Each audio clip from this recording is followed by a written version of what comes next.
I grew up in a small town called Stone Ridge Estate. Our three-story house wasn't fancy, but it was home. My parents were both teachers at the local school.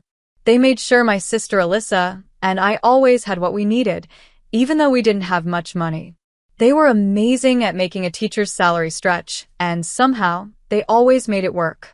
Alyssa was my older sister, my best friend, and everything I wasn't. While I loved spending time with books and sketching quietly, Alyssa was full of energy and always lit up every room she walked into. I still remember us as kids, climbing the big oak tree in our backyard and pretending we were explorers or princesses. Life was simpler then, before things started to change as we got older. As we grew up, our differences became clearer. Alyssa was outgoing, talented, and seemed perfect in every way.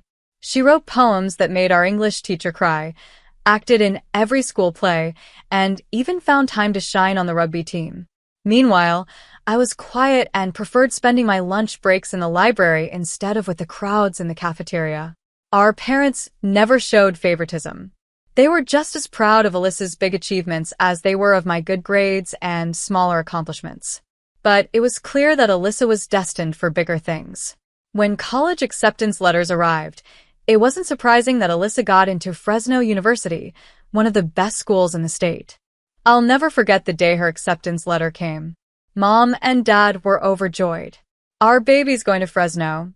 Mom cried, hugging Alyssa tightly. Dad was calling relatives to share the news. Alyssa got into Fresno with a full scholarship, he told everyone. That was when our paths truly started to split.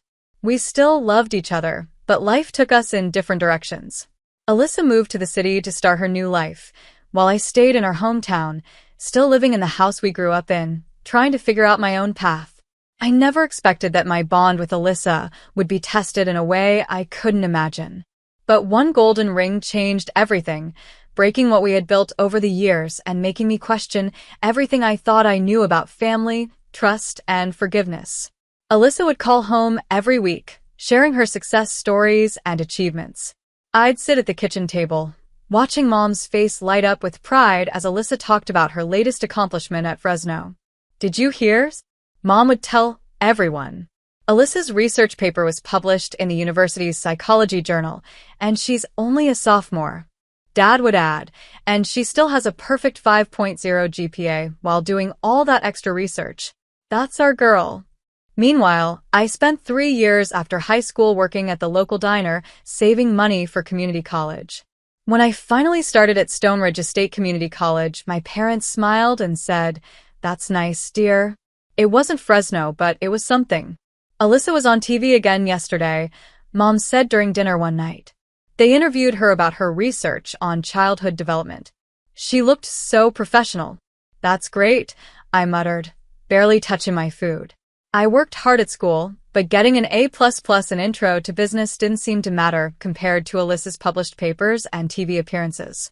My achievements felt small, like a candle next to her spotlight. After I graduated, reality hit hard. Alyssa had already landed a job at Preston Medical Center and was becoming a rising star in their psychology department. Meanwhile, I was handing out resumes to local businesses and not getting any calls back. That's how I ended up working at Aunt Kate's store as an assistant administrator. She gave me the job with that familiar look of pity I was getting used to. "It's just temporary," she said, showing me around, "until you find something better for someone with a degree." Then everything changed with one phone call. Alyssa called one Friday evening, her voice full of excitement. "Mom, Dad, I met someone," she said on speakerphone. "His name is Sam, and he's a lawyer at Blackwell and Associates. His family owns half the buildings downtown." I watched as Mom and Dad exchanged looks of approval.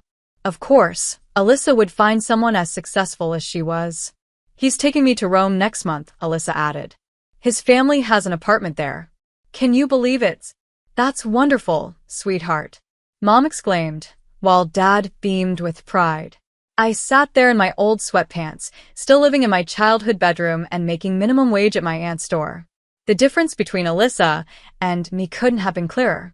Alyssa was a successful psychologist dating a wealthy lawyer, while I was the sister who couldn't seem to get her life on track. "When do we get to meet him?" Mom asked eagerly. Soon, Alyssa said. He's taking me to that new French restaurant this weekend, but maybe next week we can come for dinner. I left the kitchen before they could see the tears in my eyes. It's not that I wasn't happy for Alyssa. I was. But every time she succeeded, it felt like it made my failure stand out even more. Every step forward she took seemed to push me 3 steps back. Holidays became all about Alyssa's exciting life. She'd arrive at our parents' house like a celebrity, full of stories about important clients, big therapy breakthroughs, and glamorous dates with Sam. And then the CEO himself thanked me in front of the entire board, she said over Thanksgiving dinner while I quietly passed the mashed potatoes. Tell them about the conference in Boston, honey, Mom said proudly. I sat there in my work clothes from the store, still living at home, because minimum wage wasn't enough to afford my own apartment. Even with my aunt's employee discount, I couldn't save enough to move out. Then came the announcement we all saw coming. It was during Christmas dinner, when Alyssa stood up with Sam next to her, both smiling from ear to ear. We're getting married, she squealed, holding out her hand to show off a stunning gold ring with a sparkling diamond. It's been in my family for generations, Sam explained. My great-grandfather gave it to my great-grandmother in 1923. Mom burst into happy tears. Dad opened his best bottle of wine.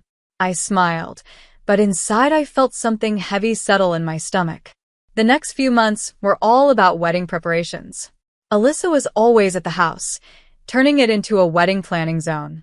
Every surface was covered with bridal magazines, color swatches, and guest lists. One Tuesday in early spring, I had a rare day off. I was lying on my bed, reading my old copy of Pride and Prejudice, when I heard Alyssa and Mom talking in the garden below my window. These roses will be perfect for the reception, Alyssa said. We should plant more along the fence. Be careful with your rings, sweetie, Mom said. Those thorns can catch on it.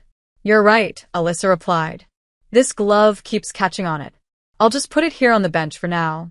I went back to reading my book, only half listening to Mom and Alyssa talking about flowers and table decorations. The afternoon sun felt warm through my window, and I was getting to my favorite part of the story when I heard Mom's voice. We should get more fertilizer if we're planting all these roses. Let's go to the garden center. Good idea, Alyssa said. Kayla, we're heading to the store. Be back soon. I mumbled something in response, too caught up in my book to pay much attention. The house felt quiet after they left, except for the sound of birds outside. When they came back, the calm was broken by Alyssa's panicked voice. Mom. The ring, it's gone. I looked up from my book, startled by the commotion. Through my window, I saw Alyssa and Mom searching frantically around the wooden bench, moving gardening tools and flower pots. It was right here, Alyssa said, her voice rising. I put on the bench. Don't worry, honey. We'll find it, Mom said, though she sounded worried too. It has to be here somewhere. They searched every corner of the garden as the sun started to set, but the ring was nowhere to be found. That's when I first noticed the way they looked up at my window, a flicker of suspicion in their eyes. It felt like a chill in the air. With shaky hands, Alyssa called Sam. His voice came through the phone loud and angry. What do you mean you lost it? He yelled. That ring has been in my family for 4 generations. My great-grandmother wore it through 2 world wars. I'm so sorry, Alyssa cried. We'll find it. I promise. You'd better find it, Sam snapped. His tone was so sharp, it made me flinch. That ring is irreplaceable. When the call ended, Alyssa turned to me with an expression I'd never seen before. Angry and accusing. You took it, didn't you? What? I said, stunned. It felt like a slap. Alyssa, I was in my room the whole time. Exactly, she shouted. You were the only one here. Her mascara was running as she screamed. You've always been jealous of me. Mom stepped forward, her face stern. Kayla, if you took the ring, you need to return it right now. I didn't take anything, I said, my voice shaking. I swear. Then you won't mind if we search your room, Dad said, already heading up the stairs. I followed them to my bedroom, feeling helpless as they tore it apart. They went through my drawers, emptied my jewelry box, flipped my mattress, and dumped out my purse. My books were scattered all over the floor, clothes were thrown everywhere, and even my private diary was read, page by page. It has to be here somewhere, Alyssa muttered, tossing my sweaters onto the floor. The search went on for hours, then days, and eventually a week. Each day, the accusations got worse. Just admit it, Alyssa cornered me in the kitchen one morning. We all know you took it because you're jealous. You can't stand that I'm getting married while you can't even get a date. Alyssa, please. Look at you, she snapped. You're 28, still living with mom and dad, and working a pathetic job that Aunt Kate gave you out of pity. You're a loser, Kayla, and you couldn't stand to see me happy. Mom stood in the doorway with her arms crossed. We're going to call the police if you don't return it. Go ahead, I shouted, finally snapping. Call them. I have nothing to hide because I didn't take your precious ring. Each word felt like a knife cutting into me. But the worst part wasn't the accusations or the threats. It was the way they looked at me. They truly believed I was guilty, that I had betrayed my sister out of jealousy. Word spread quickly in our small town. Within days, everyone had heard my parents' version of the story. At the grocery store, neighbors avoided me. At church, people I'd known my whole life suddenly sat in different pews. I was restocking shelves at Aunt Kate's store when I heard her voice behind me. Kayla. Her tone made me freeze. We need to talk. In her small office, she didn't even offer me a seat. Your mother called me this morning, she said. Aunt Kate, please. She held up her hand. I gave you a chance when no one else would, and this is how you repay me? By stealing your sister's engagement ring. I didn't. Clean out your locker and turn in your keys, she said coldly. I won't have a thief working in my store. The walk home felt like a death march. I hoped Mom and Dad would see how much this was ruining my life, that they'd realize I could never do something like this. But when I got home, I found them sitting in the kitchen. Aunt Kate fired me, I said quietly. My voice was barely a whisper. Mom didn't even look up from her coffee. Pack your things. What? You heard your mother, Dad said. We want you out by tomorrow morning. The room started spinning. You're kicking me out? Where am I supposed to go? I asked. Maybe you should have thought about that before stealing from your sister, Mom said, finally looking at me. Her eyes were colder than I'd ever seen them. You've brought shame to this family, Kayla. I can't even face my friends anymore. I'm your daughter, I whispered. No daughter of mine would do what you've done. Her words cut deep, sharp as broken glass. You have until morning. I stumbled upstairs in a daze, pulling my old gym bag from a closet. How do you pack your entire life into one bag? What parts of yourself do you take? I started with clothes, enough for a week, maybe 2. One pair of sensible shoes. My laptop, wrapped in a sweater. Then came the harder choices. The books that had been my friends when I had no one else. Pride and Prejudice, Alyssa Eyre, Little Women. Stories of women who found their way in tough times. Tears wouldn't stop falling. These walls had seen my first steps, heard my first words. This room had been my safe space through every hard moment in my life. Now it was just another place where I wasn't welcome. My phone buzzed with messages from old friends. I can't believe you'd do this. How could you? Don't contact me again. Sitting on my stripped bed, surrounded by the pieces of my life, I realized there was nothing left for me in Stone Ridge Estate. Every bridge was burned, every door closed. Whatever I was going to become, it wouldn't happen here. I had to leave, not just this house, but this town, these memories, and this life that had turned into a prison of blame and distrust. Somewhere out there, I had to believe, was a place where I could start over. A place where no one knew me as the sister who stole the ring, the daughter who betrayed her family, or the girl who wasn't good enough. At 2 a.m., staring at my phone's contact list, I remembered Elizabeth. We'd been close in college before life pulled us in different directions. My hands shook as I dialed her number, hoping she still used it. Kayla? Her voice was groggy. What's wrong? The whole story spilled out of me between sobs. When I was done, there was a long silence. I have a spare room, Elizabeth finally said. I'm in Seattle now.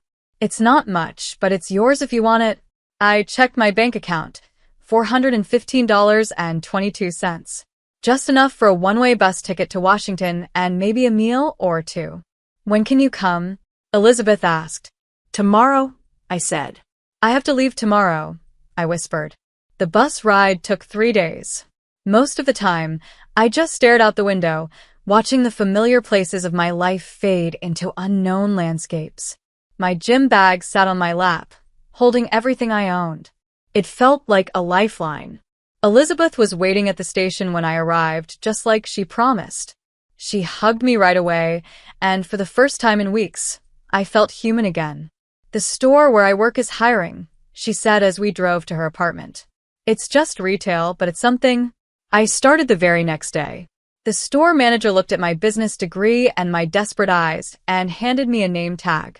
You're on register too, he said. I threw myself into the job like it was my lifeline. Every shift, every sale, every minute felt like one step further away from Stonebridge Estate and the mess I'd left behind. When my coworkers complained about long hours, I stayed late. When they groaned about rude customers, I handled them with a smile. For months later, I was promoted to floor supervisor. 3 months after that, assistant manager. By 9 months, I was running my own department. You're different from most people we promote, my district manager said during my review. You're hungry. He was right.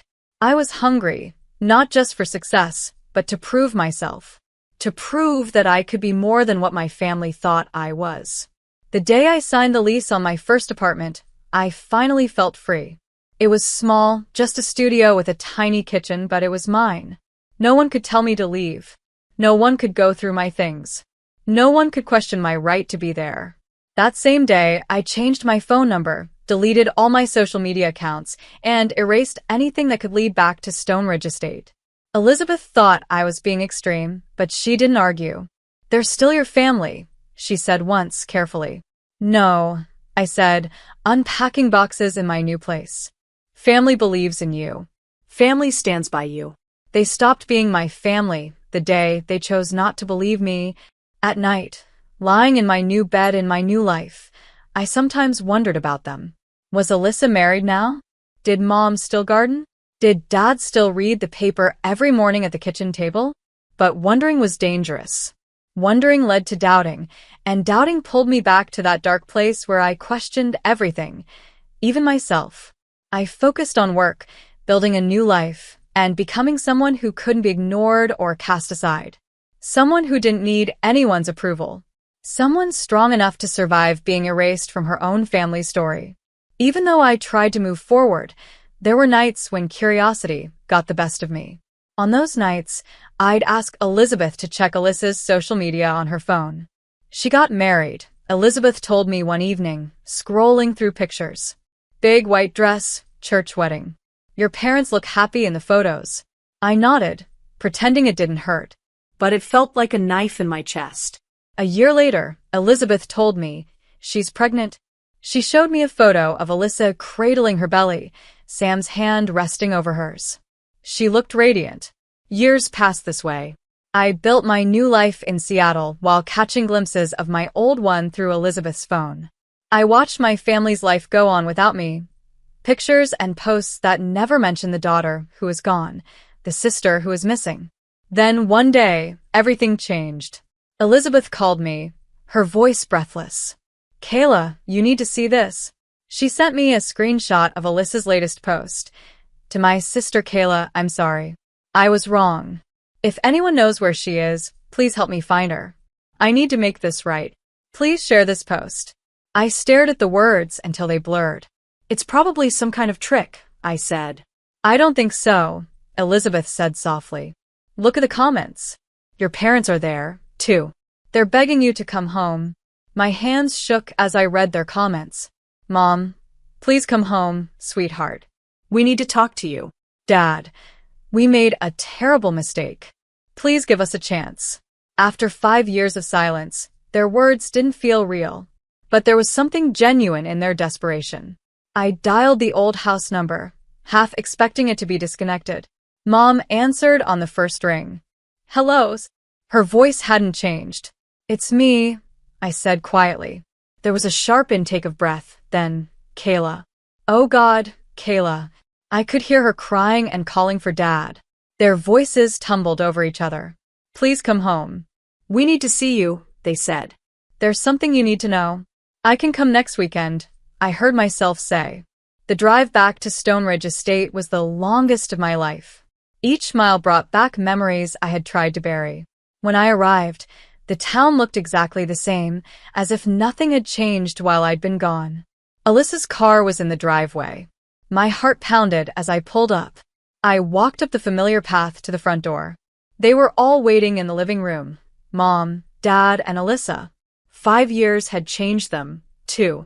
Mom's hair was grayer, Dad's seemed smaller, and Alyssa was holding a sleeping little boy, about 5 years old, on her lap. We found it, Mom said, her voice trembling. The ring. We found it. Dad stepped forward. We were replanting the roses last week, and there it was tangled in the roots. Right where I knocked it off the bench that day, Alyssa finished, tears streaming down her face. The ring fell, and then we covered it with soil while planting. It's been there all this time, growing deeper with the roses. The truth hit us all at once, breaking something inside each of us. The living room filled with raw, uncontrollable sobbing. Mom collapsed into Dad's arms, her whole body shaking. Dad's usual calm finally broke, and tears streamed down his face. Alyssa fell to her knees, crying so hard it woke the sleeping boy in her arms. And me? After 5 years of holding it all in, trying to be strong, trying to survive, I finally let go. The tears came in waves, years of pain and loneliness pouring out in deep, gut-wrenching sobs. I'm so sorry, Kayla, Alyssa choked out between gasps. I was horrible to you, cruel, unforgivable. I let my fear and Sam's anger cloud my judgment. I chose to believe the worst about my own sister. Mom reached for my hand but stopped, unsure. We failed you as parents, she whispered through her tears. We should have believed you, protected you. Instead, her voice broke and she couldn't finish. Please, Alyssa pleaded, her voice desperate. Tell us how to make this right. I'll do anything. We all will. I looked at them. These people who had once been my whole world, then became my worst nightmare. And now? Now, I didn't know what they were. I can't just pretend the last 5 years didn't happen, I said, wiping my eyes. You didn't just accuse me. You condemned me. You turned the whole town against me, threw me out with nothing but a gym bag and nowhere to go. What if? Mom hesitated, then continued. What if we saw someone? A family therapist. Someone who could help us rebuild what we broke. Once a month, Dad added quickly, his voice thick with emotion. As long as it takes. I looked at the little boy on the couch. My nephew, I realized. He had Alyssa's nose and Sam's dark hair. 5 years of his life had passed, and I hadn't been there. I'm not moving back to Stonebridge Estate, I said firmly. I have a life in Seattle now, a good job and friends who stood by me when no one else would. We understand, Alyssa said. We don't deserve to have you back in our lives. But if you're willing to try, even just a little. It took me 4 months to agree to visit for the first time. Thanksgiving. I brought Elizabeth with me for support. Dinner was awkward, full of careful conversations and topics no one dared to bring up. But it was a start. Dr. Brianna, our family therapist, helps us talk about the hard stuff. In her office, we talk about trust, betrayal, expectations, and how damaging assumptions can be. Sometimes we leave those sessions angry or hurt, with old wounds reopened. But little by little, we're learning how to listen to each other again. Alyssa's son, Liam, is the easiest part. 5-year-old don't hold grudges, or remember the mistakes adults make. To him, I'm just Aunt Kayla, the one who brings him books from Seattle and teaches him to draw. His love is pure and simple, like a bridge connecting who we were to who we might become. The roses still bloom in Mom's garden, even the ones that grew around the ring for 5 years. Sometimes I look at them and think about how truth, like that ring, can get buried under layers of assumptions and blame. But truth, like roses, will eventually find its way to the surface. I'm not the same person who left Stonebridge Estate with nothing but a gym bag and a broken heart. They're not the same people who cast me out. We're all learning that healing, like tending a garden, takes time, patience, and care. Some days are harder than others, but we keep trying.